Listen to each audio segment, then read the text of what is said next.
Welcome to Inside Photo Organizing, from DIY to Pro. I am Allison Friedman from Arrange Wander Focus of Chicago, Illinois. I am Susan Wallach from Save a Memory of Northern Colorado. This podcast focuses on preserving memories and stories through our photos and videos. Together, we will provide photo organizing tips and tricks for everyone from the person who wants to do it yourself to other pros in our industry. We will also bring you the latest software and hardware for photo and digital asset management.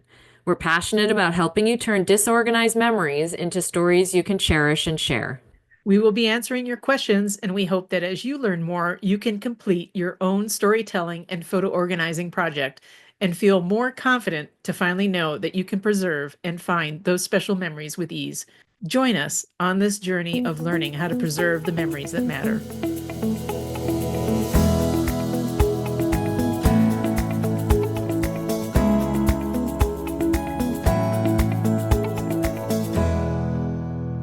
Hi, welcome to episode 26. This is part 2 of our interview with Paul Einarsen about everything new coming out with Apple Photos and what you need to know. So enjoy. That's where I think the shared album really shines, is it's just there on the phone, It's on the more of a iPhone, not on an more, Android, but if you're right. with iPhone users. Yeah, it's more of a living Yeah. document Yeah, in because you can essence. continue to swap images in and out. Yeah. So if you travel a lot and you want to share that album with your family, say, Yep, hey, you can keep up with me here. That's a great way to do that. it is. And Yeah. people can make comments on it. They can, if you give them permission, they can add their own photos to it. I mean, it's really a clever idea, and I think the only downside, the only complaint I ever really hear about it is the idea Quality.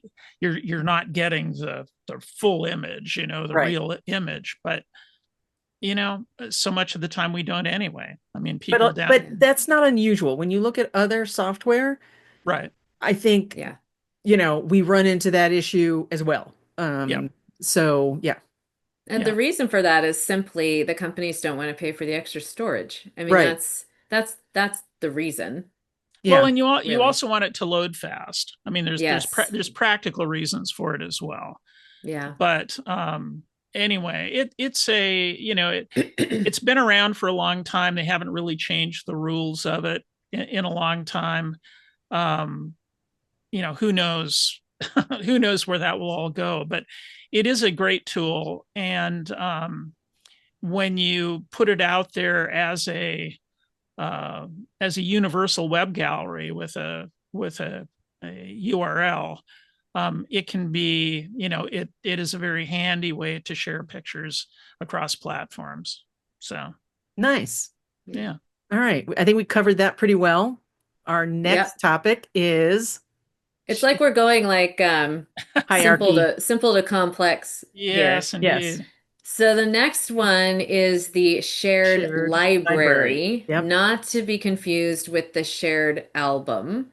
And this is something that is newer. It's, I don't know, a year, 2 years old now? Not entirely sure. About 2 years old. About 2 years. Okay. So again, I'm going to say this like 15 times, shared library, not shared album, because they are different. Can you walk us through the shared library and especially when and how it should be used? Because one, I don't think many people don't know it exists. Most people don't know it exists. And two, once they do find out it exists, it's difficult to understand exactly how it works Well, and when you everybody should use should it. really take a moment and pay attention if you're listening. Yeah. So come back to this podcast now if you're multitasking, because That's right. there are some caveats that can bite you in the butt if you Oh, don't yeah. Yes. if you don't understand clearly what a shared library is and you set one up. So Yeah. Yes. So we're going to have Paul explain what is the shared library? What does it do? Your teacher hat on. What is it? What is it? What does it do? And who should use it and who should not use it? Whoa. Here Well, we go, Paul. yeah. I no know. pressure. I keep trying to fine tune the description of it. Um, so clearly, number one, it's a step beyond the shared albums. Okay, and I like to think of shared albums as like a digital online bulletin board. You're basically posting stuff on this bulletin board. Other people can post stuff on this bulletin board, put on post-it notes and make comments and this and that. Okay. What um what the shared library is more like an art collective. So you have this place full of all these original pieces that the group that is part of this collective gets to do stuff with. They get to sell them, they get to move them, they get to hang them on different parts of the wall, they get to do all that. So just keep that as kind of the concept behind that. Okay. Here is how it works. Apple, for a long time, I mean, I have clients going back 10 years who right out of the gate wanted to have a shared library. They wanted to be able to, their family, they want a family library that everybody can put pictures into and grab pictures from and work with and stuff. Um, the catch has been that because of the everything in the Apple universe is controlled by the Apple identity, these individual Apple accounts. And so your photos library is tied to a particular Apple account, right? And any computer that you log in to that account with becomes part of that collection. But that little universe, that ecosystem. But your spouse or your kid or your business partner, they have their own Apple account. And the trick has always been how do you give people access to the same pool of photos?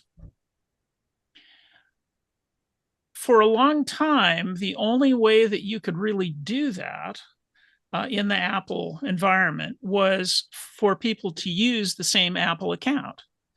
And in fact, we run into that situation more than I would expect, frankly, where spouses in particular will just share an Apple account. And, you know, however they deal with their other stuff, their photos, they've worked out an agreement, and how to use it. Sooner or later, they then decide, I really would like my own messages, and I would like my own set of passwords, and I would like my own stuff that is tied to the Apple account. And this is where it gets kind of tricky. And Apple has never had a really good solution to that. So they came up with this concept of it technically it's called the iCloud shared library. And people get confused because people, they may talk about it. They may see shared album and see shared library. And so they confuse the two, and they're quite different things. Okay. In the case of the shared library, what you're actually doing is creating a whole separate Apple Photos library. Whoever creates it has it living on their iCloud account. It takes up space on their iCloud server, essentially. But it's a separate account. And once you set it up and you can invite up to 5 other people to be part of this account. The pictures are still living on whoever on the server, on the iCloud server, iCloud drive, really, that originally set it up. So now you have your personal account, and you'll see that you also have a shared account. Once you set this up, you have these 2 options, and you can view one account, the other account, or both accounts together, so that they're all kind of merged. as can somebody else. So they can see their private account, they can see this common shared account, and so forth. So the couple thing works, um, but it works because those people are used to managing an account together. And this is where the tricky part comes, because you're now taking some of your photos that you've had as your personal photos, you're literally moving them into another account that someone else has the Access. authorization to mess with. Mm-hmm. And so that And authorization is everything. That's read, write, and delete and edit. exactly, Right. Okay. exactly. Just And so we're that clear. right there is the kicker for That is everybody's listening. We'll that we'll that repeat that. yes, that If is the I share my library, I set up an iCloud shared library and I include, say, my husband and my kids, and my kid is playing a trick on me or gets mad or doesn't like something and decides to delete some things, they're gone right. if I put them in there. And Yes, And they're that not backed up elsewhere. and right, right, they're not coming back. right. And there's no way to control that. You cannot turn that off. That is not you can't check a box and say nobody else with this access to this shared library can delete. It's Right. all or nothing. That All or that is nothing the in the sense of the concept. things you put in there. Yes. Right. Right. Yeah. Now, all the same rules apply. So you still have that 30-day grace period. But if you have 5 people involved and you're not paying attention, and again, it sort of comes back to the thing of read the alerts that pop up so you're clear what's going on. Or if somebody decides they want to turn it into black and white, or they want to crop it, Crop or it. Yep. they want to make some other edit. I mean, all those edits are available to them.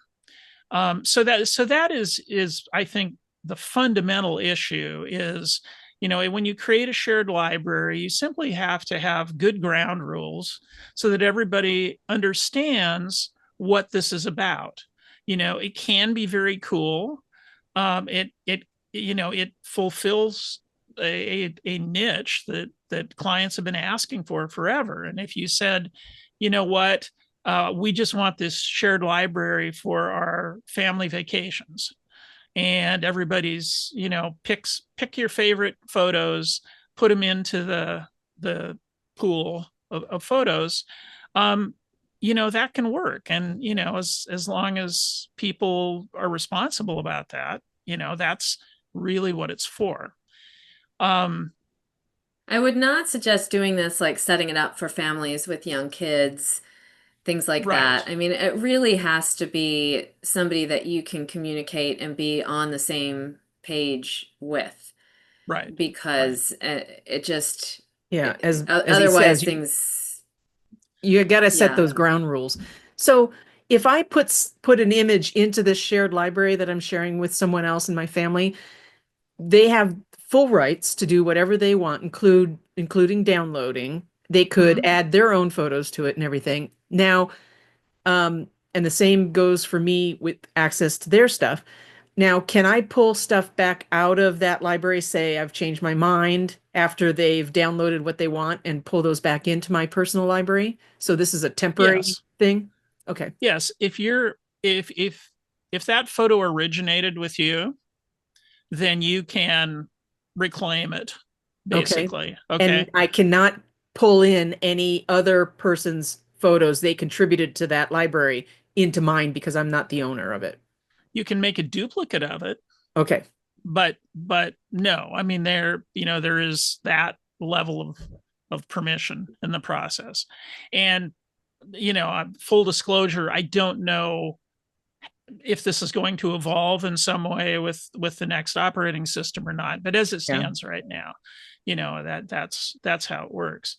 Now the trick is, as you say, it really, the couple of tricks are: number one, it clearly adds another layer of complexity to your photo management, right? And so you have to consider that. And as a way to supposedly minimize that, what you find is on the camera in the settings, you have the option to either manually add things to the library, or every photo that you take can automatically go into the shared library, which I don't recommend to anybody. Um, I do so have one client that does that. yeah, Um, and I kind of recommended against that at the beginning because you forget yeah, that it's on. And not that people are taking photos that they necessarily, have to keep private, although some of them are, but it's things like your screenshots, your parking space that you're taking a picture of. When I go to a store and I take a picture of shoes to send to my kid to say, "Do you want these? Do you really mm-hmm, want those in your shared library?" When the camera is turned on like that, yeah, they all go in there. I have also talked to people about you can, if you really want, you can turn it on for certain occasions. Say you're on mm, vacation, you yeah, could you could toggle that on. The problem is most people will forget to toggle it off. right, And so manual, I think, is the way to go. It's really not hard to move photos into the shared library. You literally select them and press a button to mm-hmm, do it. But it is another layer of complexity. It's something else you need to remember to do, whether you turn mm-hmm, on the camera and need to remember to pull out photos you don't want in there, or you don't turn on the camera and you have to manually remember to do it. So I've had several clients use this, and some of them love it, and some of them are like, this just does not work right, for right. us. I think the good thing about it is, for someone that feels like they have a need for it or is really interested, it's not that hard to try it, and and sample it, and if you don't like it, turn it off. I mean, so you can do that. I think the what confuses people is, um, uh, you have to decide, or you have to be aware of the setting of, are you looking at both libraries, or are you looking at one or the other? And the two gotchas that I've run into are, if you like in my case, which was is another use case. I'm moving all of my business photos to my business Apple ID, so that I can keep my personal library pretty clean. And I think that is, if you're on top of that, I think that can be a pretty handy use, Right. because I It, take you're I essentially sharing it with yourself, but in a Yeah. exactly partitioned off account that in your yeah, view, you can just say show only my personal and you won't see that shared library. right, right. Yeah, so I think that I'm exploring that with one client as well. So I think that has some value, but um, there are certain things like, um, people and pets that will not work if you're not viewing both libraries. And the other thing is, if you are making albums that include photos from the shared library, and you turn it to look at personal, you're going to have a bunch of folders with missing photos in it, which one client thought was a mistake, and they started deleting all these empty albums, and then realized that they had lost all their organization. Yeah. And also So the organization doesn't carry over, does it? Right? So if no, you and I have a shared library and I set up some albums because I do love albums, using some of the photos in the shared library, or maybe using all the photos in the shared library, you don't see those albums. You see the correct, photos, but you don't right, see the structure. You would have to set up that same right, album structure on your end if you wanted it. exactly. Yeah. Yeah. So it really, I like to think of it as a pool of photos, but essentially that's all it is. Everything else happens according to how the end user wants to use it. Yeah. So, So uh, I had a yeah, question. When you said you up to 5 people, you're also counting yourself, right? Because when I think I looked this up, it was 6 people Yeah. that you can share. Yes, Okay. Yeah, yes. it's So earlier when So you said yourself and 5 others, then yes, okay. that was my Um, intention. and then with a shared album, you can only be a part of one shared album. If you leave, Yes, shared you're, library. I'm shared sorry, library. Shared library. see, Sorry, I know. See, we do it too. We do Yes, it shared too, but library. very So important to keep it separate. iCloud shared library. So Yeah. when I leave my shared library with you and all the collective photos, I take my stuff with me. Yes, Okay, yes, that's how I understood it. Like if I yes, leave, my portion of the shared photos come back to me as I yes. as I leave that library. There is some mechanism in there that I can't remember what it is, but there Okay. are there are alerts that come up when people do extraordinary things to so that so that everybody's aware of like what's going on. So And you you could be invited to multiple shared libraries, but you can only join one. correct. Yeah. Yeah. Yeah. This is really something that should only be used, I think, with yourself, like in your use case, Yeah. Paul, with your business or close family. This is not how you would share photos with friends or No. No. or colleagues. It's just not because Yeah. of all of these other things, that the issue with deleting, the issue with changing, the issue of if you leave. If you are needing those type of things, that's when you want to do a link, or if you need an ongoing, use the shared album. Yeah. Don't use the Yeah. shared library. This is really the way I look at it, it is really for spouses or partners. Yeah. I think That's where I see the most value.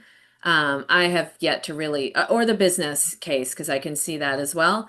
But I really don't see it of much. I think it can be of great benefit to spouses and partners.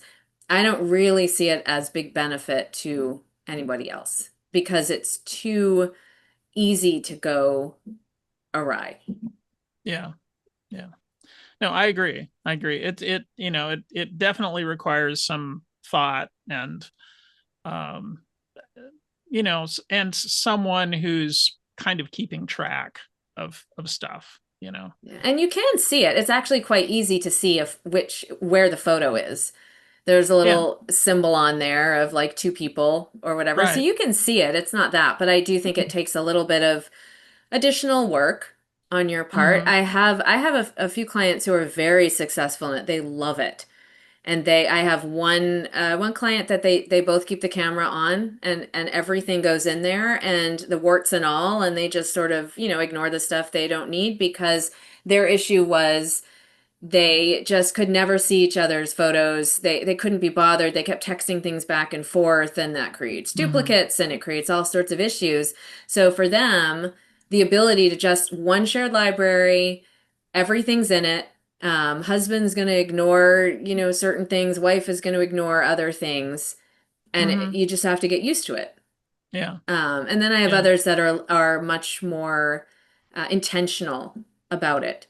And then the nice thing is they're only putting their best or their favorite keeper type photos in that shared library.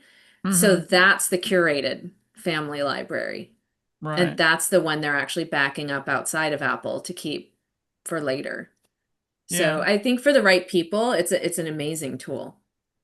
Well, and I think it's symbolic of the way that the whole photo management universe is going. We're seeing, it's becoming more complex. We're not just having a bunch of photos in a shoebox anymore. I mean, there's a lot of nuance in how we use photos, how they impact our lives, what we're all what we're all doing with them.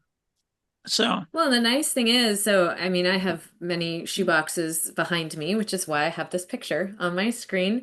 I have one client, I have an entire table behind me with, I think there's now 45-ish shoeboxes. I've taken all of their stuff from all these different places and they're now being organized in the shoebox.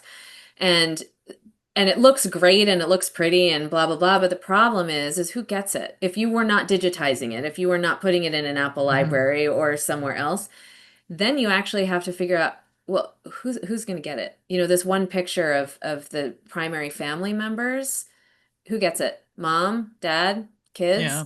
So, I mean, there's good and bad. The digital is much more complex, but it allows for a much broader usage of the images. Everybody can have a copy when Yeah. Right. it's digital. And So, a high with resolution that, one that you could then recreate the print, put it on the yeah, wall, whatever you want to do yeah. with it. Yeah, I Yeah. mean, we're digitizing this big collection, but it's my point is just if you want the ability to do all the cool things with your photos, it by nature has to be more complex. Yes. Yeah.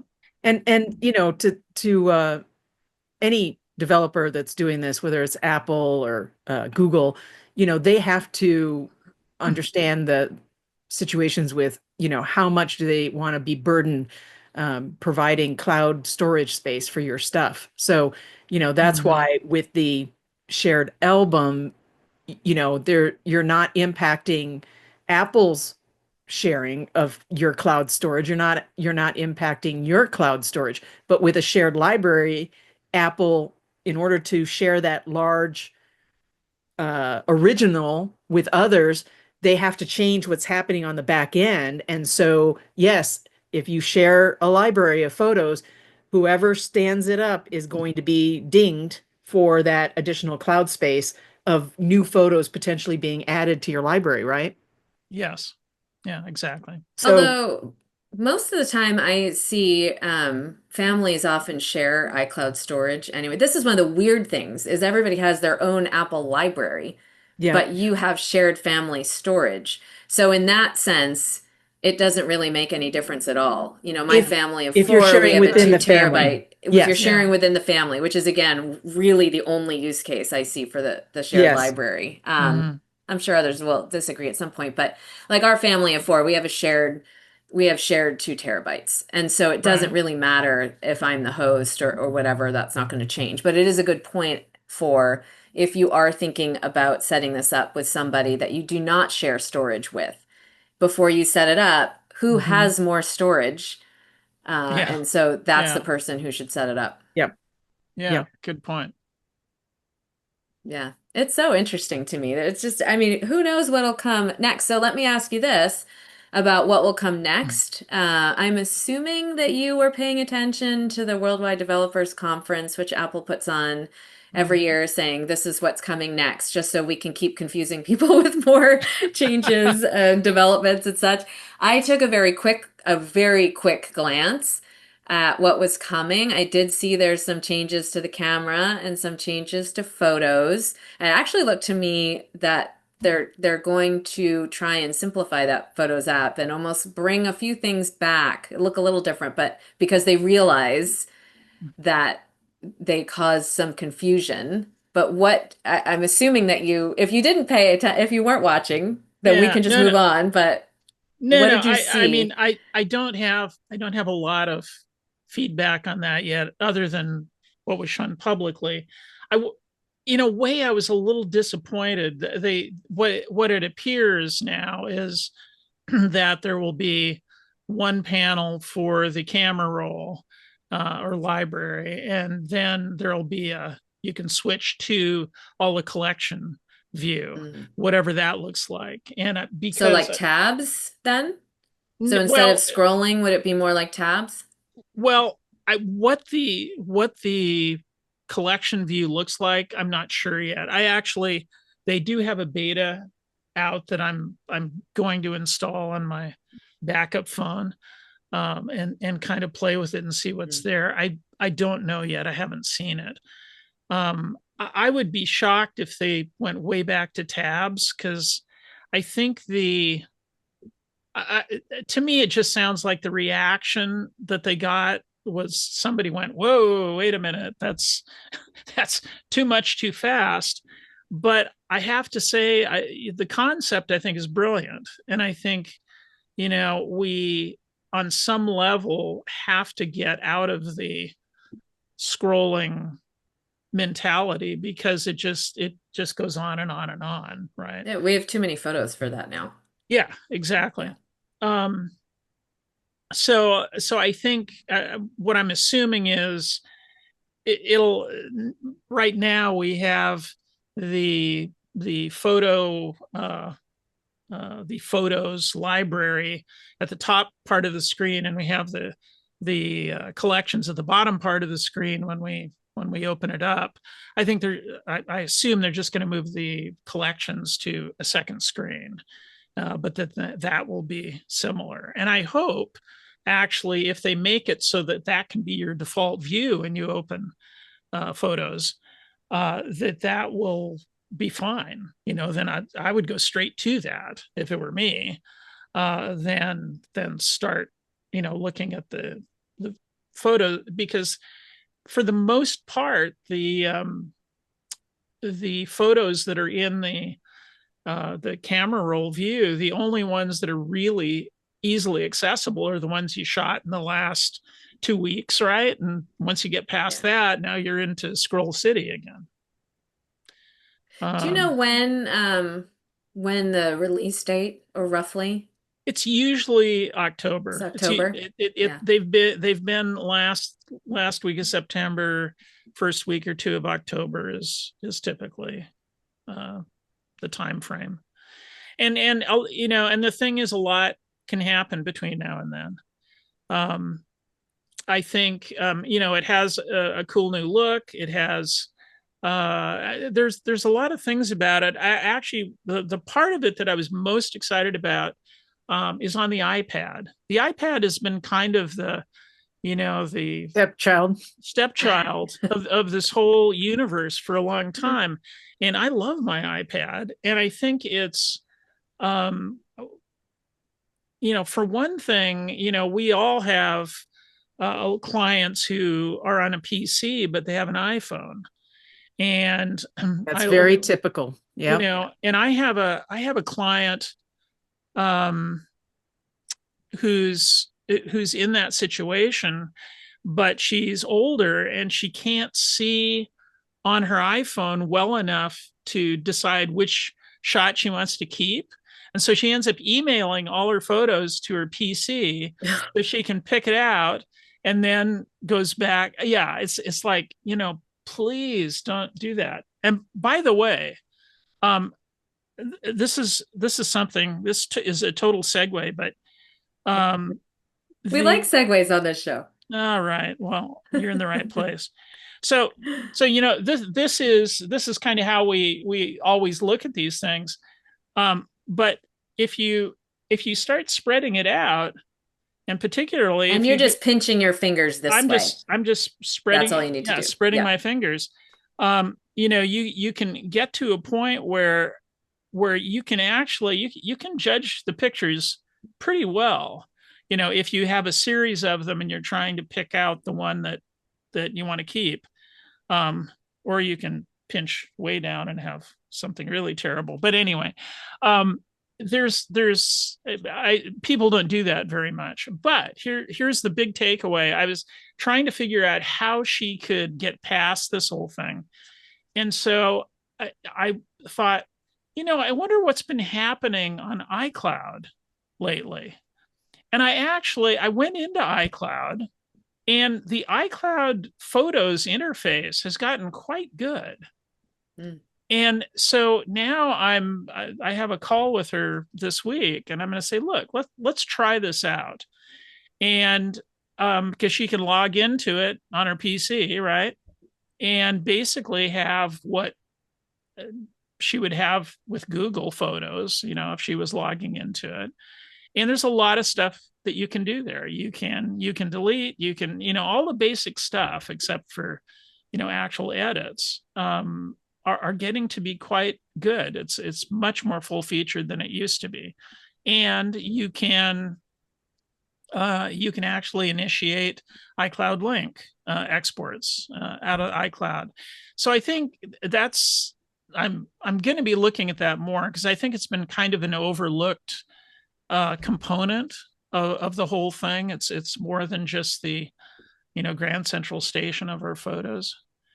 to all the other I devices. I think that's a great workaround for her and for Yeah. anyone that struggles with that between OSs, operating systems. So I just have found that I don't when I'm working on my collection, I don't necessarily do much on my iPhone other than favorite, delete, and remove Mhm. duplicates, perhaps, or crop, or yeah, something like that.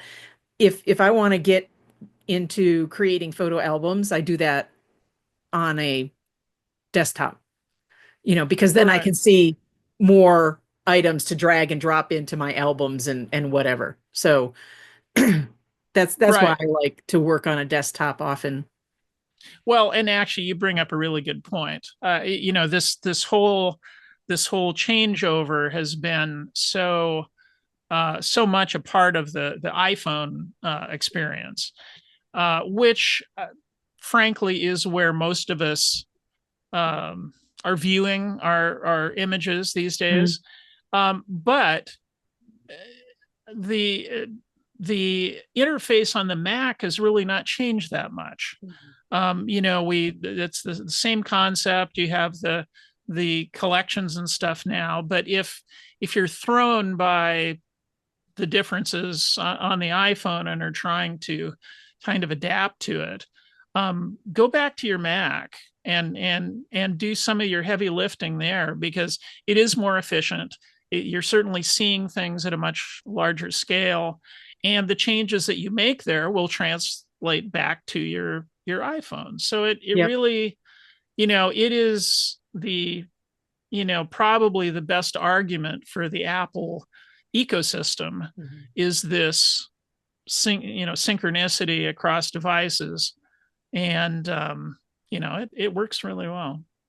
I There's can a say that I was so happy when I finally got rid of well, I have still have PCs that I use for work, but my primary now is a Mac. And for years I was an iPhone and a PC user. I had to be for work. Mm-hmm. And I was thrilled when I got my first Mac and could see that in person. Just the ease of it's seamless going Yeah, back and forth. yeah. yeah, it's a very good system, and I think it's and the other part of it is that because Apple, I guess it's all Apple's fault, but because they do push the technology, the new file formats, the now Vision Pro, there's tons of stuff. I mean, this is the year I'm really gonna double down on video.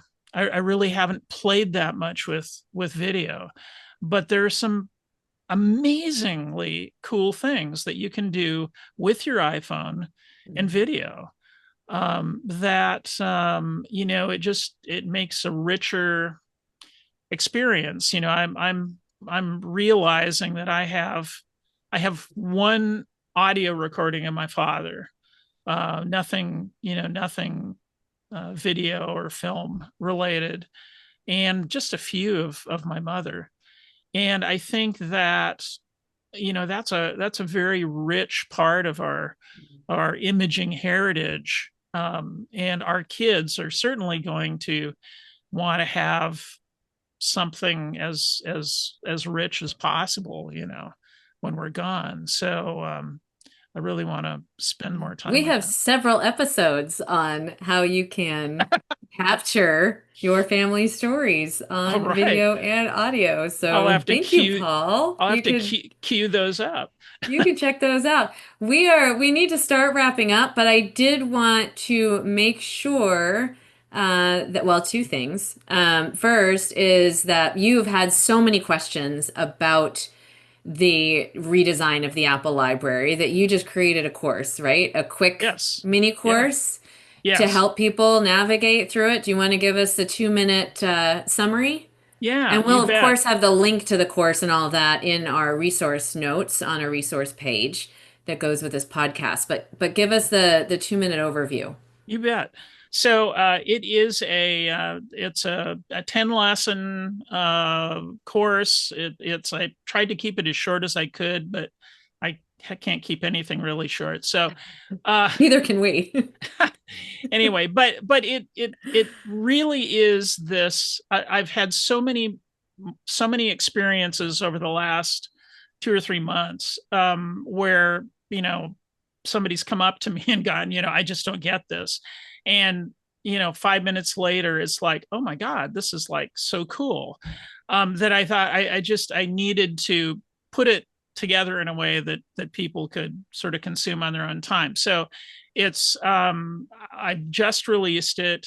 It is going to be fleshed out a little bit more with captions and this and that. But literally, what I do is just walk through the different collections that are now on the iPhone. It is iPhone specific. It's to like try and get people past this, overwhelm of like, what the heck happened? How do I Uh, find my cheese? how do you find your cheese? Exactly.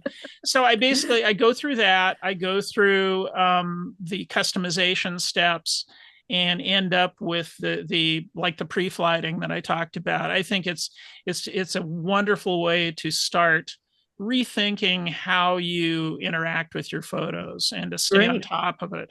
So yeah, it's out. I'm offering. It's actually on discount right now as a launch, and I will extend that for the podcast viewers for the month of July, and we'll put the information in the. So is it about an hour training, Paul? I don't know when you said you've got all Yeah, these it's segments. I they're most of the lessons are like they're under 10 minutes. It works out to almost an hour and a half if you okay. listen to my intro with each one. But you can But just watch each section as needed. yeah, I mean, So, originally yeah. my intent originally was to say, look, I wanted to come up with a course that someone could sample once a day for 2 weeks, Mhm. so it's not, and that's really kind of what it's about. Because I think each one of what I encourage people to do is each time we go through a collection, I would love for them to open it up, play with it a little bit, so they're not afraid of it. They understand what it does, and I'm sure they're going to discover stuff that they had never thought even known was there. So What is the course called? it's called Find Your Photos Fast. Okay. And it's on your It, bluewaterimaging.com it's website? at bluewaterimaging.com, and Okay. yes, and Awesome. so anyway, I hope people enjoy it and share it and spread the word. Yeah. Well, Great. we will, like I said, we will put the link to it in our show notes that is on the insidephotoorganizing.com website so And if that you're Awesome. people can listening get to there. this in a year or past, you will have missed that opportunity to get the discount code. Right. So The discount code is for July. yeah, July of 2025. 25 We'll to be say it. specific. Yes. Yep. Yeah, yeah. Well, that's great. Now we get to ask you our last question. We always have the last question. The question started when we started the podcast with what is the strangest photo in your collection? And we've kind of morphed it since then. So now it's really just what is a photo that you would like to share with us? And now that we're on video, it's a little bit more fun because we can actually see the photo as opposed to just describing it. So give us your photo. Well, the photo actually is my uh, There you go. my Yeah, That's background. it. there we go. You've disappeared, Paul. We got Yep. it. I know. Yep. It's kind of gloomy there. I don't what I have to say when Paul first came on this morning, I was like, well, is this a doom and gloom podcast? Because it's a very kind of Ominous. dark and it's a This beautiful was photo though.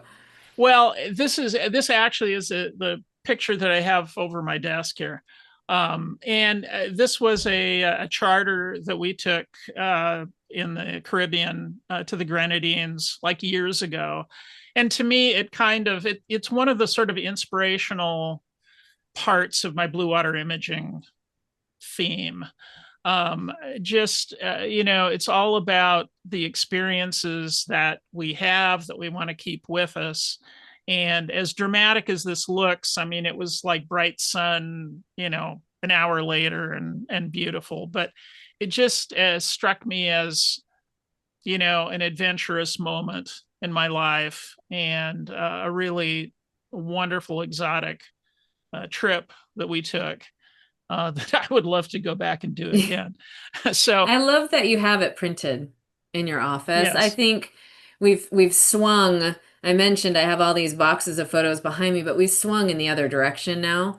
And where yeah, most people really don't print anything, and I'm a fan of printing a few. I don't print a lot, but I have a few mm, photos, nature photos that I've taken on my wall, and I have a few photos printed of the kids and the family Mm, on at various vacations, and there's something nice about the tangible. I also love photo books, so I have those as well. But there's something nice about having something on your wall that you can just walk past or look absolutely. at any given yeah, time. Yep, I do the same. no, yeah, I Yeah. agree. And I've started bringing up photos on our TVs as well, either as screensavers or um, I'm sure you've probably talked about projector. I've done Yeah. some slideshows using projector and or Apple Photos Hmm. on the Yeah, We have there's a screen. so whole many ways projector to skin. Yeah, podcast. Yeah. yeah.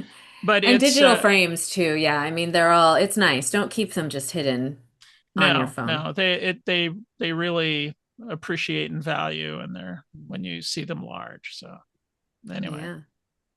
Well, this was fantastic, Paul. Thank you so much. And my thank you to pleasure. Melody sorry, I have to keep looking where she's from Crawfordsville, Indiana, for sending in her. We actually had a couple, but hers really struck a chord asking about that shared library.